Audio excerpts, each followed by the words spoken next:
में था और उस वक्त मैंने एक बोला था, दुख भरे दिन बीते रे भैया अब सुख आए रे, लेकिन वो आया नहीं, सपने हम देखते रहे। लेकिन एक बात माननी पड़ेगी कि इस विषय पर सरकार भी थोड़ी गंभीर रही और इस गंभीरता का ही आज यह इलाज उन्होंने सामने लाया, ऐसा मैं समझता हूं। इस विधेयक को स्वागत करते समय मन में कुछ शंकाएं हैं, भाई वो भी प्रकट करूंगा।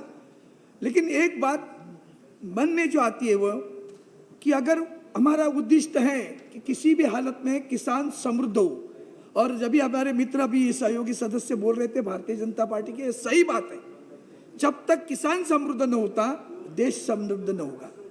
आपको याद दिलाता हूं, जीडीपी पर मैंने जब एक बात कही थी तो मैंने बोला जीडीपी कैसे आप निकालते हो, तो किसान के उपजाऊ पे ऊपर जीडीपी है क्या? उसको तो उसमें मतलब स्थान ही नहीं है किसान को। जब तक किसान की उत्पादकता और उत्पन्न पर जब जीडीपी उसको सलग करोगे तब पता चलेगा कि सही में अपना जीडीपी कहाँ है। आज वो अलग विषय है, वो दुर्भाग्यपूर्ण विषय, हम नीचे गए वो अलग बात है, लेकिन उसमें किसान नहीं होता। तोमर साहब, मैं आपका स्वागत करता हूं इस विषय को लेकर। आप जब आगे बढ़ रहे हो ना, और कृषक को जो आप खुले बाजार में लाने की कोशिश कर रहे हो, मैं जानता हूं कि एपीएमसी जो हमारी है आज इस देश में करीबन 2477 एपीएमसी है, 4843 सब मार्केट्स है, 1000 मंडीज है। ये सारी जो व्यवस्था है, उस व्यवस्था इसके साथ में किस तरह से जुड़ी जाएगी उसको देखना पड़ेगा।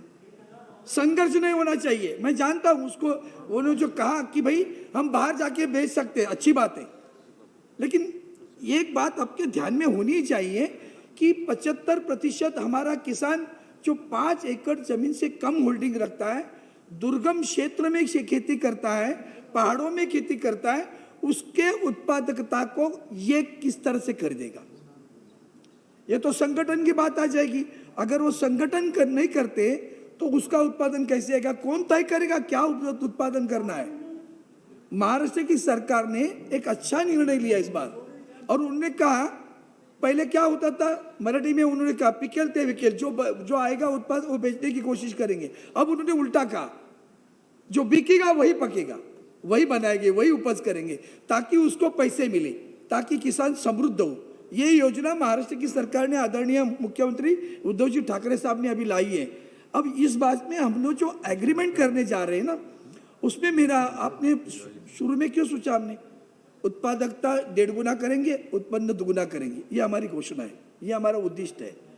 और उसको लेकर हमने वो भी कहा था कि स्वामीनाथन की जो कमेटी थी उसका हम जो कुछ अमल करने की कोशिश करेंगे। 2022 तक किसान हमारा 2 गुना उत्पन्न लेना चाहिए। अब स्वामीनाथन कमेटी की जो कुछ मुद्दे वो बाद में बोलता हूँ, मैं इतना ही कहूँगा। अब जो हमने 1 नेशन 1 मार्केट की बात आई है, ये आई 1 नेशन 1 मार्केट सभी के मन में बने। सही बचू तो ई नाम तो पहले से लागू होगा, ई नैम ये तो पहले से लागू हुआ था। मैं आपसे पूछना चाहता हूँ माननीय मंत्री महोदय, आप जरा सदन को बताइए, भैया हमने ई नैम लाया ना, तो लोगों ने उस पर भी विश्वास जताया है, लोगों ने ई नैम पे रजिस्ट्री करवाई है, लोगों ने अपना उत्पादन वहाँ बेचा है। वो भी तो विश्वास दिला सकता है कि भाई ई नैम जब हमने केंद्र ने लाया तो उस पर लोगों ने रजिस्ट्री करवाई, अपना माल बेचा।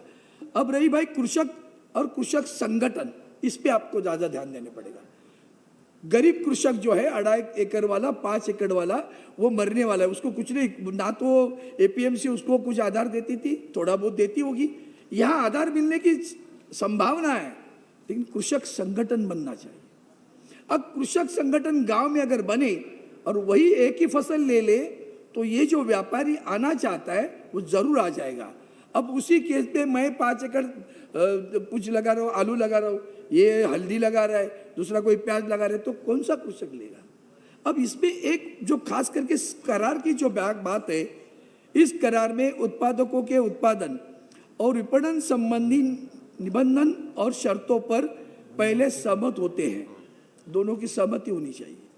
करार में इस बारे में विस्तृत जानकारी भी शामिल होती है कि उत्पादन किस प्रकार किया जाएगा, अनाज, बीज, उर्वरक और तकनीकी परामर्श के बारे में प्रायोजक द्वारा किस तरह जानकारी दी जाएगी, यही बात है।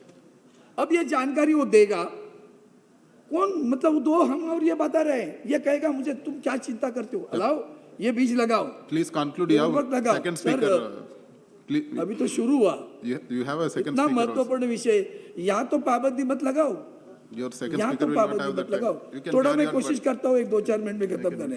अब इस एग्रीमेंट के तहत जो होगा ना, उसमें मेरा सवाल है, इसमें कौन होगा? बिचौलिया नहीं रहेगा, अच्छी बात है। विश्वास किस तरह से रहेगा? क्या एग्रीमेंट रहेगी? कहाँ? वो तो रजिस्ट्री करने की बात आपने की है, लेकिन वो एग्रीमेंट रजिस्ट्री करते समय ये जो उसकी गुणवत्ता की जो बात है कि किस तरह का बीज आएगा तो मैं खरीदूंगा। उदाहरण है, अभी उन्होंने समय की पाबंदी लगाई, बीज उत्पादन किया और उसने कहा कि ये जो बीज हमने तय कर लिया था उसकी गुणवत्ता ये बीज नहीं रखता तो मैं नहीं खरीदूंगा। अब आखिर वो बाजार में भी नहीं जाता, कहीं जाके बेचे, कोई भी खरीदार नहीं है, वही कॉन्ट्रैक्टर आके फिर खरीद लेता है और एमएसपी के नीचे भाव से खरीद लेता है। यही आपका एमएसपी का विषय आता है। आप इसे इंक्लूड करिए उसमें कि किसी भी कोई भी एग्रीमेंट एमएसपी के नीचे नहीं होगी, तब जाके किसान को आधार मूल्य मिलेगा और वो शाश्वत हो जाएगा। ये सबसे बड़ी बात मैं आपकी प्रार्थना करता हूँ। 1-2 मिनट में अभी तो मतलब उलझ गया मैं, इतना बड़ा खीरा उत्पादन हुआ था, याद है 2000 और 2019 2012 तक, 2000 से लेकर इतना खीरा उत्पादन होता था। रशिया बहुत खरीद लेता था, रशिया ने एक बार विड्रॉ कर लिया, अब खीरा कहाँ लगाएंगे, गया भाव डाउन। फिर किसान वही, जो किसान पहले भी हालत में रहता था वही हालत हो जाएगी। इंटरनेशनल मार्केट में उसने खरीदा नहीं, और जो बिचौलिया मैं हूँ, ये एजेंसी हो, मैं कंपनी हूँ, और मैंने कहा तुम्हारा ले लूंगा क्यों, मुझे विश्वास था मैं एक्सपोर्ट करने वाला हूँ। अगर एक्सपोर्ट बंद हुआ तो फिर जिम्मेदारी कौन लेगा? मैं लेने वाला हूँ कि नहीं? या तो मैं लेना चाहिए या तो सरकार लेनी चाहिए। इसका जो विश्वास इस कानून में कहीं दिखता नहीं है। Please conclude. एक मिनट सर, एक मिनट में करता हूँ। और मैं इसलिए करता हूँ कि 2-3 चीजों की है।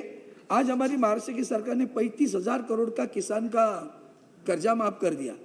अब जो किसान कर्जा लिया हुआ है उसका पुनर्गठन कैसे होगा? उसको माफ कौन करेगा? कर्जा माफ कौन करेगा? जिनकी खेती दुर्गम क्षेत्रों में, उसके बारे में क्या होगा? और आखिर में एक बात करता हूं,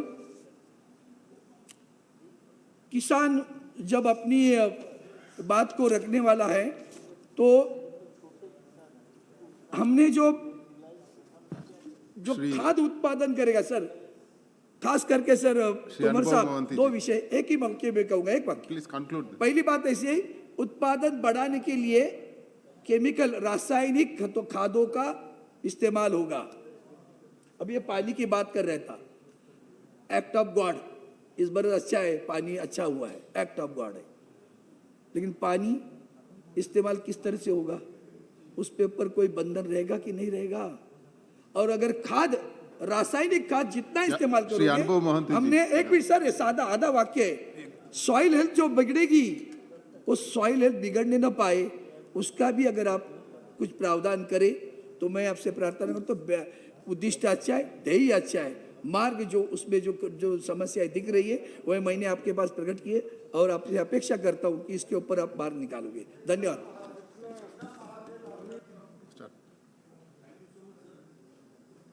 Put on your mic, please. Sir, as of 2019, sir, there are 6,630 APMC markets in the country. The average geographical area served by each APMC is 496 square per kilometer. The Dalwai Committee 2018